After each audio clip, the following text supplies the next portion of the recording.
নমস্কাৰ, মই জনাৰ্দন বৰা। আপোনালোকে চাবলৈ আৰম্ভ কৰিছে জেডি নিউজৰ বিশেষ অনুষ্ঠান prime time of the day. আজিৰ দিনটোৰ প্ৰথমটো খবৰেই হৈছে এটা বহুতেই বেছি গুৰুত্বপূৰ্ণ খবৰ। যোৱাকালিৰ দিনটোত আতাছুৱে যি আজান বন্ধ কৰি দিয়াৰ সন্দৰ্ভত হুংকাৰ প্ৰদান কৰিছিল আৰু তাৰ পাছতে এতিয়া ইউনুছ তামুলীৰ ফালৰ পৰা স্পষ্ট ৰূপত কৈ দিয়া হৈছে যে মই দুটা কিয় 4টা মাইক লগায়ো আজান দিব পাৰোঁ। আজান বন্ধ কৰিবলৈ আতাছু কোন হয়, এই প্ৰশ্ন কৰিছে খুদ ইউনুছ তামুলীয়ে।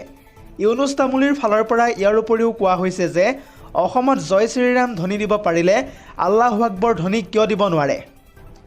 আজান আমি দি আছোঁ, দি থাকিম, আৰু পৃথিৱী যেতিয়ালৈকে ধ্বংস নহ'ব তেতিয়ালৈকে এই পৃথিৱীত আজান থাকিব।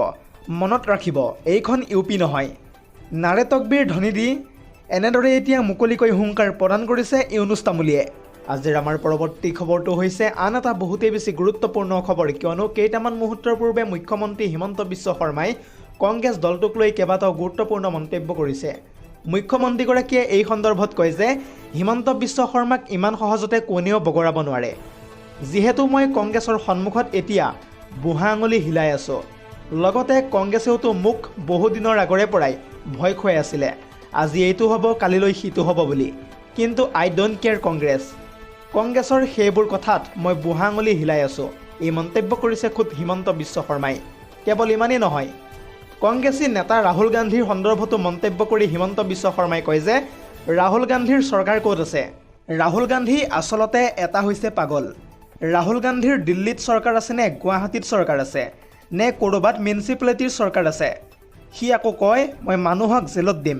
দৰাচলতে ৰাহুল গান্ধীৰ নটটো অলপ ঢিলা। এই মন্তব্য কৰিছে এতিয়া হিমন্ত বিশ্ব শৰ্মাই।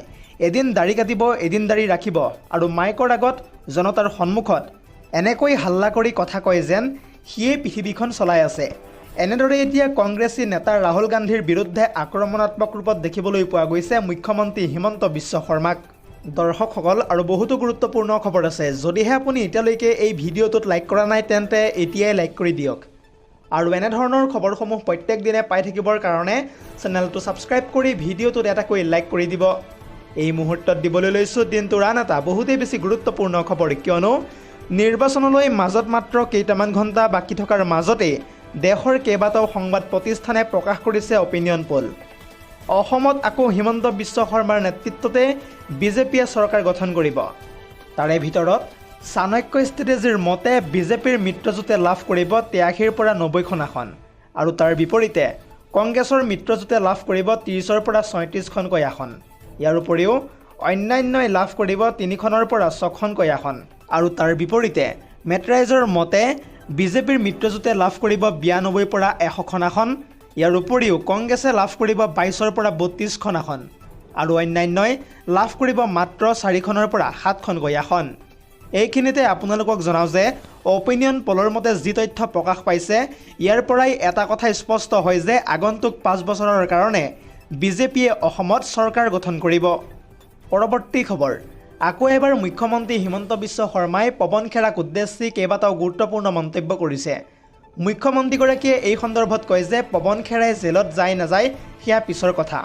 মোৰ গাত হাত দিলে যেতিয়া মইতো চুমা নাখাওঁ, সেয়েহে আইনী ব্যৱস্থা লোৱাৰ উপৰিও মই আন এক কঠোৰ ব্যৱস্থা ল'বলৈ গৈ আছোঁ, আৰু সেই বিষয়টো মই পিছতহে ক'ম। হয়তো পৱন খেৰাক মই পৱন পেৰা বনাই দিম, লগতে মই এইবাৰ পৱন খেৰাক ভালদৰে পেলিম। এনেদৰে এতিয়া কেইটামান মুহূৰ্তৰ পূৰ্বে পৱন খেৰাক উদ্দেশ্যি কেতবোৰ মন্তব্য কৰিছে অসমৰ মুখ্যমন্ত্ৰী হিমন্ত বিশ্ব শৰ্মাই। পৰৱৰ্তী খবৰটো হৈছে আন এটা বহুতেই বেছি গুৰুত্বপূৰ্ণ খবৰ, কিয়নো পৱন খেৰাই ৰিণিকী ভূঞা শৰ্মাৰ বিৰুদ্ধে যি ভুৱা তথ্য ৰাজহুৱা কৰিছিল, আৰু তাৰ পিছতে সংবাদমেল সম্বোধন কৰি মুখ্যমন্ত্ৰী হিমন্ত বিশ্ব শৰ্মাই স্পষ্টভাৱে কেইবাটাও গুৰুত্বপূৰ্ণ মন্তব্য কৰিছে। মুখ্যমন্ত্ৰীগৰাকীয়ে এই সন্দৰ্ভত কি কৈছে সবিশেষ জনাম ফুল স্ক্ৰীনৰ জৰিয়তে। ৰিণিকী ভূঞা শৰ্মাৰ বিৰুদ্ধে উত্থাপিত কংগ্ৰেছৰ বিস্ফোৰক অভিযোগক খণ্ডন কৰিছে ইতিমধ্যে মুখ্যমন্ত্ৰী হিমন্ত বিশ্ব শৰ্মাই। কেইটামান মুহূৰ্তৰ পূৰ্বে কংগ্ৰেছৰ অভিযোগ সন্দৰ্ভত সংবাদমেল সম্বোধন কৰিলে মুখ্যমন্ত্ৰী হিমন্ত বিশ্ব শৰ্মাই, আৰু সেই সংবাদমেলৰ জৰিয়তে কংগ্ৰেছে দাঙি ধৰা তথ্যক ভুৱা আৰু AIৰে নিৰ্মিত আখ্যা মুখ্যমন্ত্ৰীগৰাকীৰ। কেৱল ইমানেই নহয়, পাকিস্তানৰ এটা সামাজিক মাধ্যমৰ গ্ৰুপৰ পৰা কংগ্ৰেছে সকলো তথ্য লোৱাৰো এতিয়া অভিযোগ উত্থাপিত কৰিছে হিমন্ত বিশ্ব শৰ্মাই। ইয়াৰ লগতে নিৰ্বাচনী ফলাফলত প্ৰভাৱ পেলাবলৈ কংগ্ৰেছে ষড়যন্ত্ৰ ৰচনা কৰাৰো অভিযোগ মুখ্যমন্ত্ৰীগৰাকীৰ। কেৱল ইমানেই নহয়, ইজিপ্তৰ এগৰাকী মহিলাৰ পাছপৰ্ট ব্যৱহাৰ কৰি ৰিণিকী ভূঞাৰ ফটো লগাই মুভ কৰাৰো অভিযোগ উত্থাপিত কৰিছে হিমন্ত বিশ্ব শৰ্মাই। লগতে পাছপৰ্টত থকা ফটোখিনিত কেৱল পোছাক সলনি কৰি এআইৰ জৰিয়তে নিৰ্মাণ কৰা হৈছে বুলিও মন্তব্য হিমন্ত বিশ্ব শৰ্মাৰ। ইয়াৰ উপৰিও আমেৰিকাত ৰিণিকী ভূঞাৰ কোম্পানী থকাৰ সন্দৰ্ভতো ইতিমধ্যে সেই অভিযোগ খণ্ডন কৰিছে হিমন্ত বিশ্ব শৰ্মাই। প্ৰথমতে ৩ এপ্ৰিলত আৰু পাছত ৫ এপ্ৰিলত কোম্পানীটো পঞ্জীয়ন কৰা বুলিও এতিয়া মন্তব্য কৰিছে মুখ্যমন্ত্ৰীগৰাকীয়ে। ৩ আৰু ৫ এপ্ৰিলত খোলা এটা কোম্পানীত কেনেকৈ ৫৩,০০০ কোটি টকা জমা থ'ব পাৰে? মাত্ৰ ২০,০০০ দিলেই যিকোনো মানুহৰ নামত আমেৰিকাত কোম্পানী খুলিব পাৰে বুলিও মন্তব্য প্ৰকাশ কৰিছে হিমন্ত বিশ্ব শৰ্মাই। ইফালে সংবাদমেলযোগে গৌৰৱ গগৈ আৰু পৱন খেৰাকো কটাক্ষ কৰিছে মুখ্যমন্ত্ৰীগৰাকীয়ে। তৰুণ গগৈৰ লৰাই ইমান তললৈ যাব নালাগিছিল বুলিও কটাক্ষ কৰিছে এতিয়া মুখ্যমন্ত্ৰী হিমন্ত বিশ্ব শৰ্মাই। কংগ্ৰেছ নেতা পৱন খেৰাকো এতিয়া ফাল্টু মানুহ আখ্যা দিছে মুখ্যমন্ত্ৰীগৰাকীয়ে। পৱন খেৰাৰ জীৱনৰ শেষৰটো দিন অসমৰ জেলত থাকিব লাগিব বুলিও মন্তব্য প্ৰকাশ হিমন্ত বিশ্ব শৰ্মাৰ। আজিৰ আমাৰ পৰৱৰ্তী খবৰটো হৈছে আন এটা বহুতেই বেছি গুৰুত্বপূৰ্ণ খবৰ, কিয়নো কেইটামান মুহূৰ্তৰ পূৰ্বে ৰাইজৰ দলে ফাদিল কৰিলে বিজেপি আৰু AIDFৰ মাজত থকা মিত্ৰতা। দিলীপ শইকীয়াৰ ক্ৰাইম পাৰ্টনাৰ হৈছে AIDFৰ মজিবুৰ ৰহমান। আৰু এই সন্দৰ্ভত সবিস্তাৰে ফুল স্ক্ৰীনৰ জৰিয়তে জনাই যাম সবিশেষ। পুনৰ জনাইছোঁ, বিজেপিৰে AIDFৰ গোপন মিতিৰালি ফাদিল কৰিলে ৰাইজৰ দলে। খুদ বিজেপিৰ সৰজমিন অনুসন্ধানত ফাদিল হ'ল এই বিস্ফোৰক তথ্য। ৰাজ্যিক বিজেপিৰ সভাপতি দিলীপ শইকীয়া আৰু AIDFৰ দলগাঁৱৰ বিধায়ক মজিবুৰ ৰহমানে মিলি ধন লুণ্ঠন কৰাৰো এতিয়া অভিযোগ উত্থাপিত কৰিছে ৰাইজৰ দলে।